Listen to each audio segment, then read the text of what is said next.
Vou começar. Bem-vindos à Catedral da Guarda.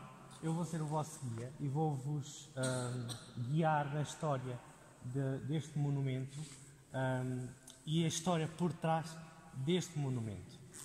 Vamos voltar atrás no tempo, mais sensivelmente a 715 depois de Cristo, que foi quando a Idanha, que era onde era a sede da Egitânia, da Diocese da Egitânia, foi atacada pelos muçulmanos e ocupada.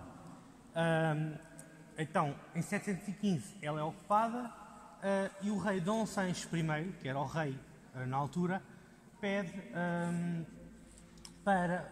a transferência ao Papa da Diocese da Egitânia para a Guarda. Porquê? Porque tínhamos o centro da religião, da Igreja, né?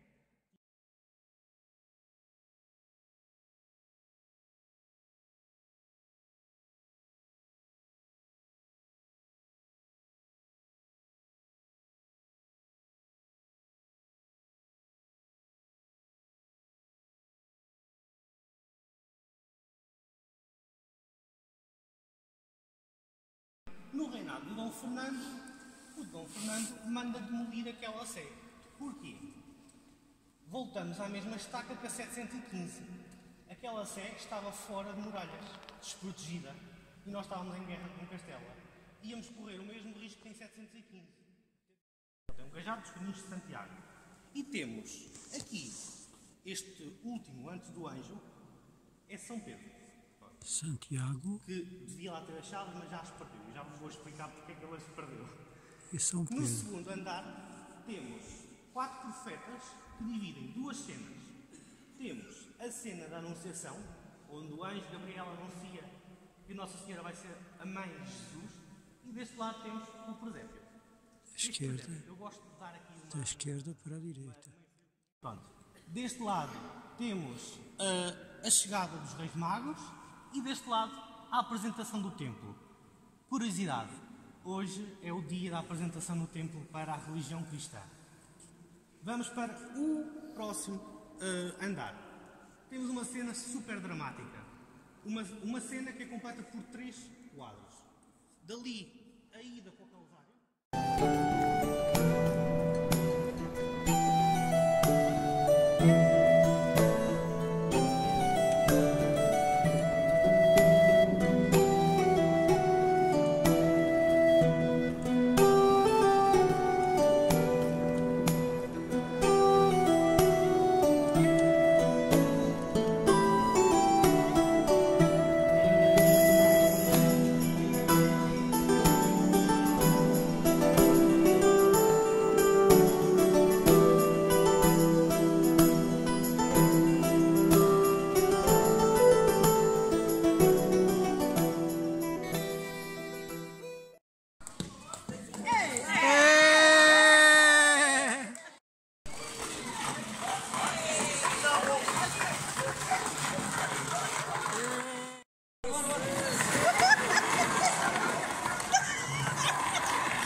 São os travões. Aquelas borrachas são os travões.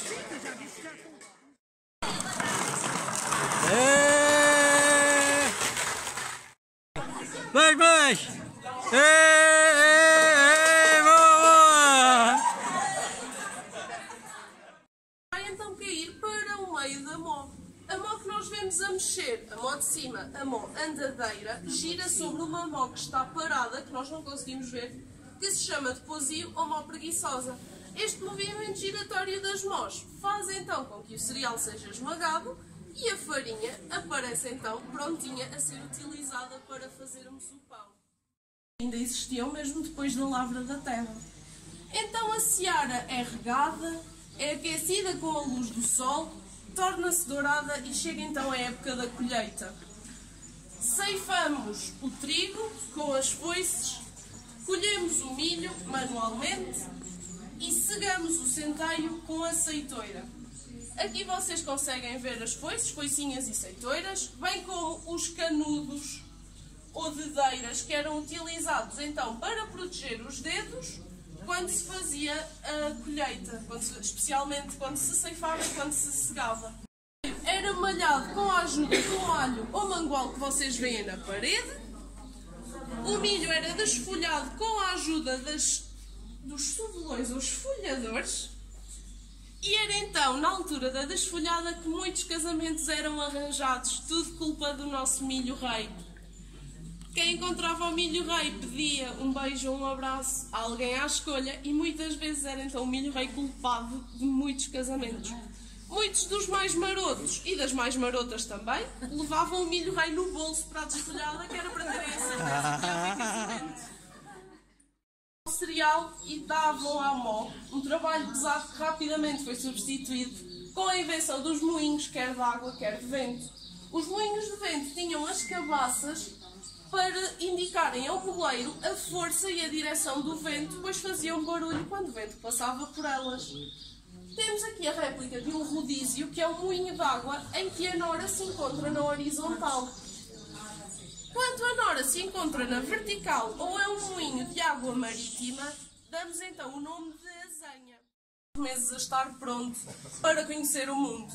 A padeira então peneirava a farinha e acrescentava-lhe a água, o fermento e o sal e amassava tudo. Fazia uma cruz na massa, não só com um jeito de bênção, mas como técnica, pois uma vez que a cruz desaparecesse, a massa estava leveda, estava pronta a ser trabalhada. E quando fazia a cruz, rezava a oração que ali vemos, Nossa Senhora da Conceição de Fácil carga apreendida e via o sol aos quadradinhos na manhã seguinte e aqui preso. Chegamos então ao fim da sala do ciclo do pão e vamos então passar à próxima. Ora, com licença. Ai, o livro de... Como é que é o livro de fiados? Livro de fiados. As leis das sesmarias que foram sendo retomadas como forma para termos uma maior produção cerealífera. Estas leis vêm do reinado de Dom Fernando I e foram sendo reaplicadas ao longo dos anos. E diziam que todos os vadios e vagabundos tinham então que trabalhar os campos, passar fome, infelizmente, e depois, com o início da Guerra dos Dois Irmãos, em que Dom Pedro e Dom Miguel lutaram pela regência do país, apenas se piorou. Seguimos então para essa época de Salazar, Dona Marta de Oliveira Salazar, em que ela pedia cereais para a sua fazenda de campo e a Federação Nacional dos Produtores de Trigo não lhe respondeu, provando assim a imparcialidade de Salazar enquanto governante.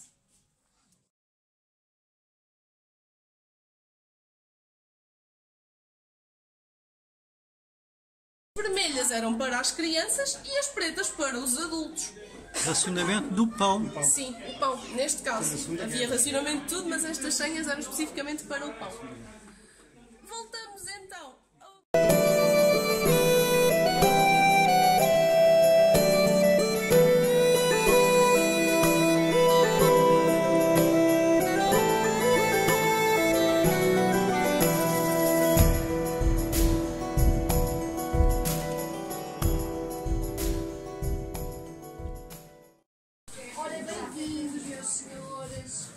Antes de mais, sejam bem-vindos aqui à nossa mercearia. E vem quentinho esse pão. Bem quentinho. Onde temos aqui o nosso fantástico pão, que fazemos diariamente, que é um pão 100% natural, fermentação natural, que fazemos ainda com farinhas que vêm do moleiro.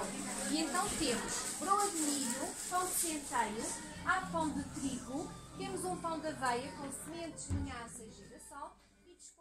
A história do São Roque que eu não me lembro de ter ouvido. São Roque era um santo peregrino que estava a fazer uma peregrinação a Santiago de Compostela e ficou doente com lepra. Ele então tomou-se a uma gruta para morrer. No entanto, um cão de um padeiro local viu-o e começou a ir todos os dias à gruta levar pão e lamber as feridas do santo. Reza a lenda que o santo se curou por causa do cão, daí ele ser sempre representado com um cão com um papo seco na boca. E aí, daí também ser Daí considerado padroeiro. A língua de cão é benta, exatamente. Bem, obrigado.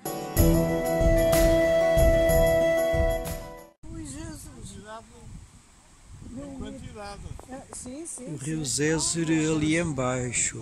Isto aqui será casca, isto aqui não haja reumática.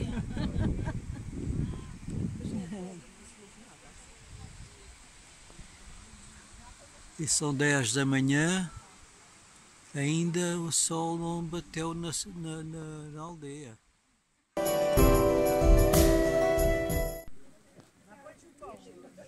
Tudo feito em xisto, quer o chão, quer as casas,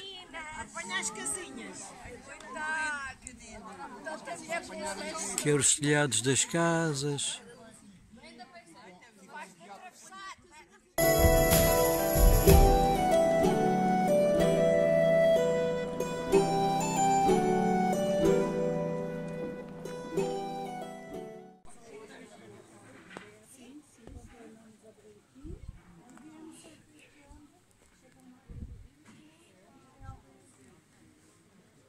O chão é xisto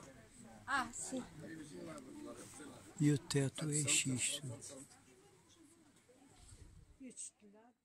Se a intenção faz isso. E fiquei sabendo que os gatos, neste caso, tricolores, não são gatos, são gatas. Hã? São gatas? São gatas. Ela diz que aquela love, o que é gata? Pois, se têm 3 cores, não são machos, são fêmeas. E os Obra amarelos, destas. normalmente, são sempre machos. Ah, sim?